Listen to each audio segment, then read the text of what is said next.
you for this opportunity to speak in front of such a distinguished audience.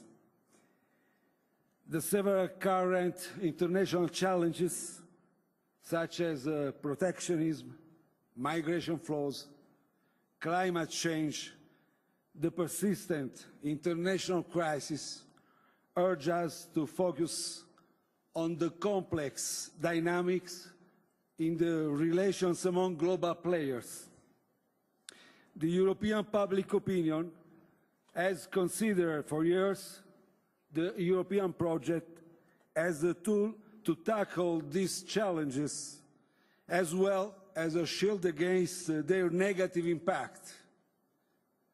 But now it is questioning its validity and credibility. Without disregarding its historical merits, Europeans wanted to be fitter for the current and the future challenges. Today, I have the opportunity to illustrate how we in Italy are giving effect to this demand for change. Although I will focus mainly on the economic and the social aspect of domestic affairs.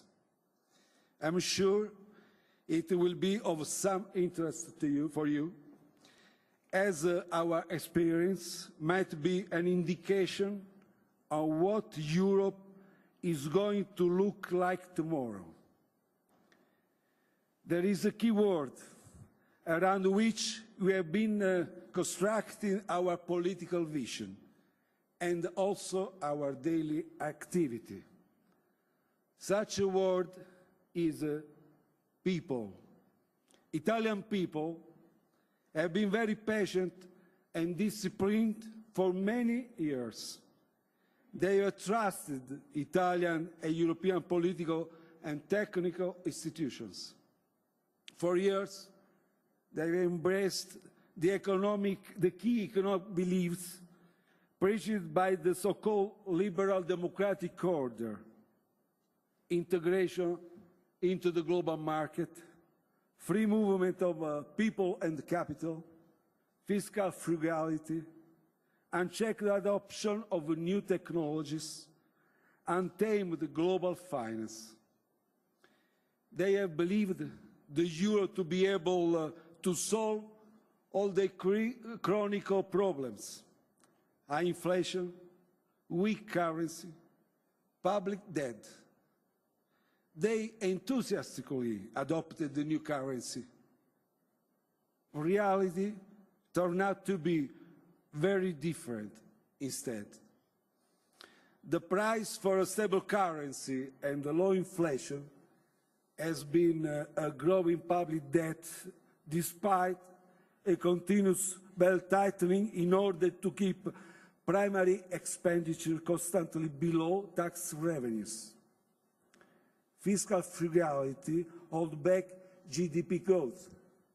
GDP in the third quarter of 2018 is still 5 percentage points below the peak in the first quarter of 2008.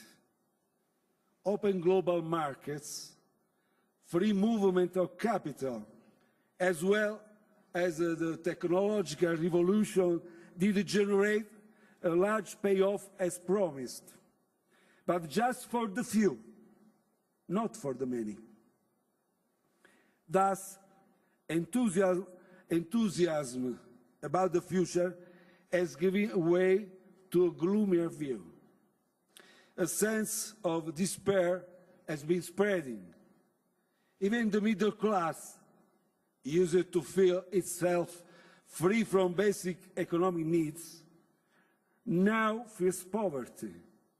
Everyone, with a few exceptions, tends to perceive that tomorrow will be worse than today. Those who can do encourage their kids to live and look for better opportunities elsewhere. History teaches us that anything can happen when people feel deceived, unfairly treated. Despite this danger, my fellow Italian citizens have proved to be very mature and deeply attached to their democratic institutions. They have not taken the streets or acted violently to express their discontent and their rage.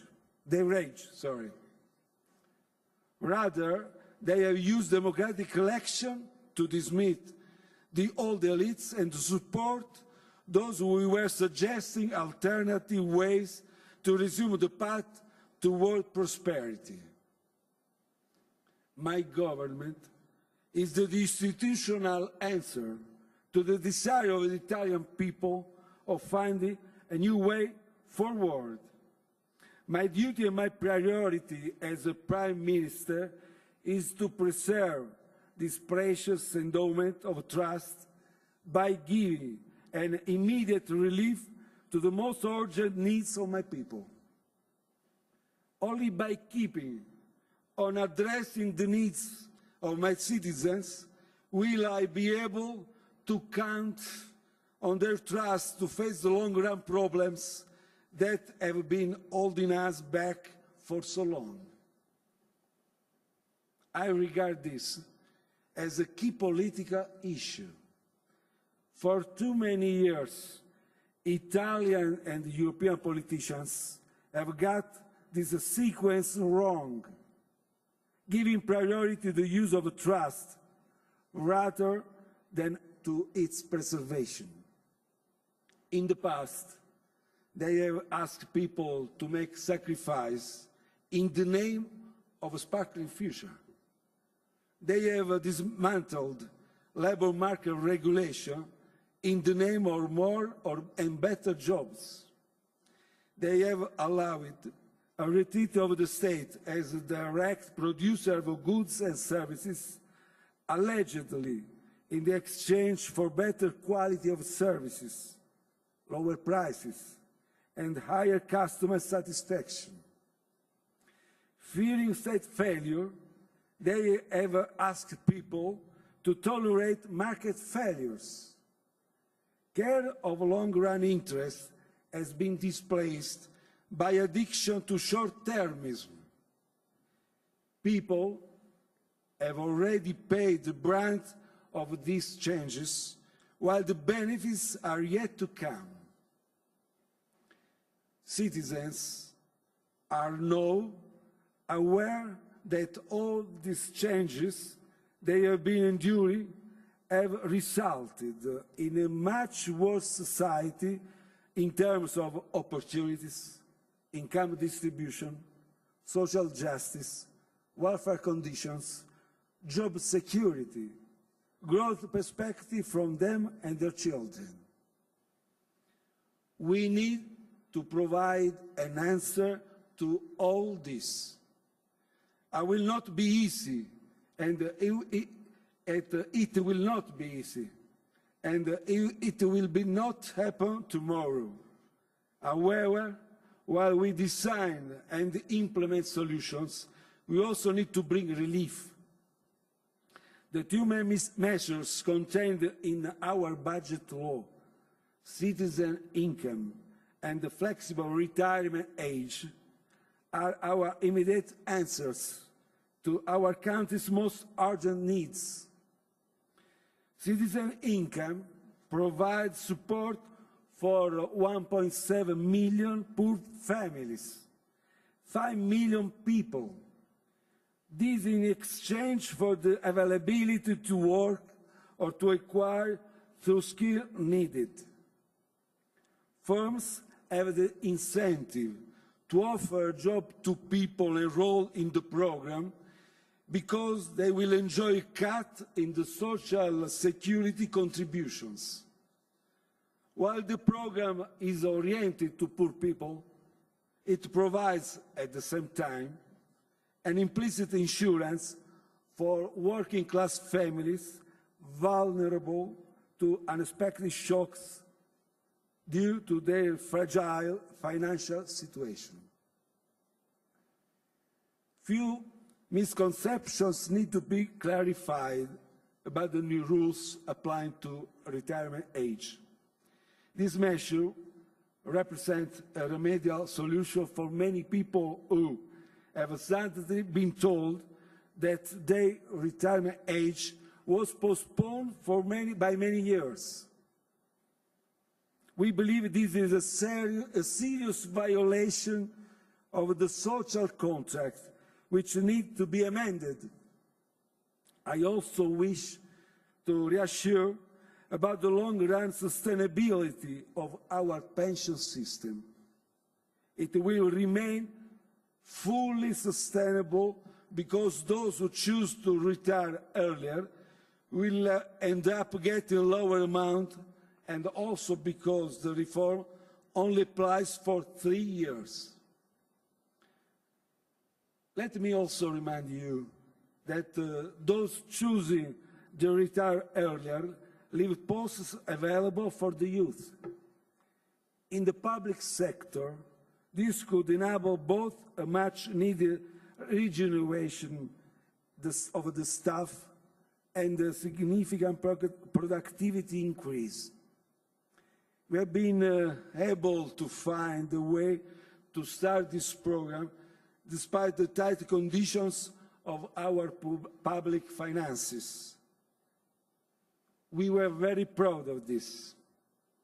These are highly important interventions, urgently required to heal our severe social wounds.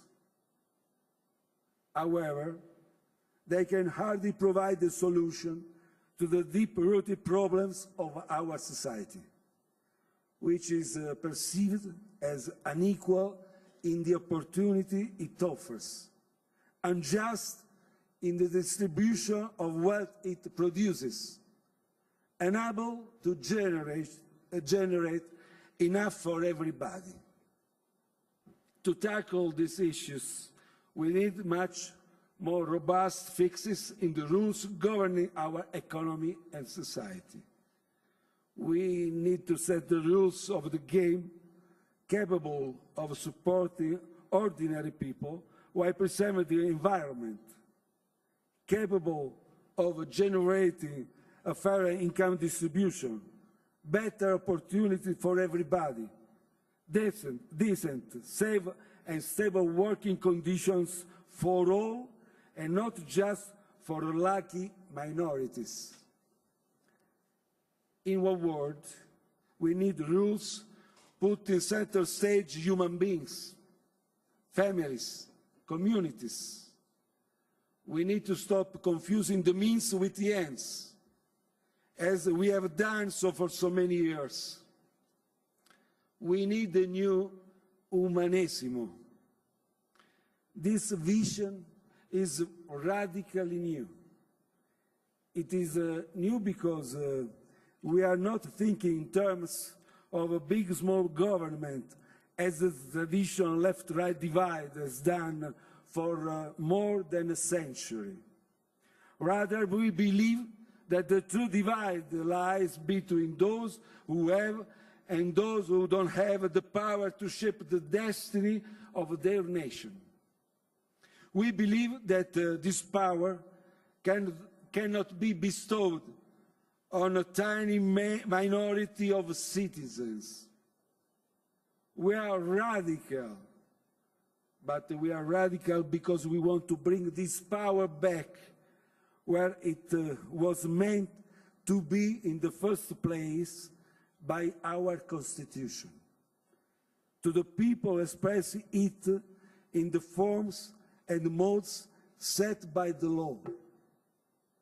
In Italian, la sovranità appartiene al popolo. Sovereignty belongs to the people, and the forms of exercising that are established by law. This is the vast and multi-phase program, which is guided by a simple concept: support merit while fighting monopoly and rent-seeking behavior. An endless sequence of reforms can spur from the pursuit of this basic idea. Supporting merit will bring our attention to education, and especially early childhood education, which many social scientists regard now as the stage in life when the destiny of a person is shaped. Quality of early education for all, while relatively not expensive, is one of the most powerful tools to level the playing field and one of the highest return investment available for a society. Fighting rent-seeking and monopolistic behavior implies a radical revision of rules to access markets, to enter professions. More generally, a revision of all the red tape and the bureaucratic norms not serve other goals but protecting the insiders. Fighting rent-seeking behaviors means to be tough on corruption, for it being the most shameful power abuse aimed at extracting a rent from those who are just asking to exercise a legitimate right. My government is not hesitating on this front. We have adopted an anti-corruption law that now is among the toughest in the world. We have started to overheat the economic regulation in virtually any subject, from bankruptcy to procurement to civil judicial regulation. Our ambition is to show that there are no trade-offs between a more equal, inclusive, and I would say gentle society and a vibrant economy generating enough for everybody in a sustainable way. When fairness is widely felt and trust prevails over second-guessing behaviors, people tend to be more willing to look with hope to the future, to renounce to something today for something better tomorrow. When efforts and sacrifices are rewarded rather than being seized by rent-seeking and their predator behavior, it is rational for people to invest more in human and physical capital because it is going to produce higher returns. When a sense of inclusiveness doesn't cement communities, it is rational for people to invest in public capital and to trust more institutions because the fruit of this investment will be shared equally rather than accruing only to the better offs. Finally, a more equal and just society is stronger because people trust each other, and it is more efficient because fewer resources are wasted defending unjust privileges. Italy is now walking along this path. We want to go very far. How long it will take, I cannot say. What I do know for sure is that our strive for a better society would be easier if we were not alone in this quest. Any community, if left alone, will have a hard time in facing the headwinds of those who play one nation against the other to their own advantage. If we as Europeans were more united in this endeavor, we would be much stronger in upholding the view, inspiring the original dream of a Europe that protects its people and the value dear to us: freedom, social justice, fair treatment for everyone, solidarity among people and nations, rule of law. This is the Europe we Italians dream of, a Europe of the people, by the people, for the people. Thank you for your attention.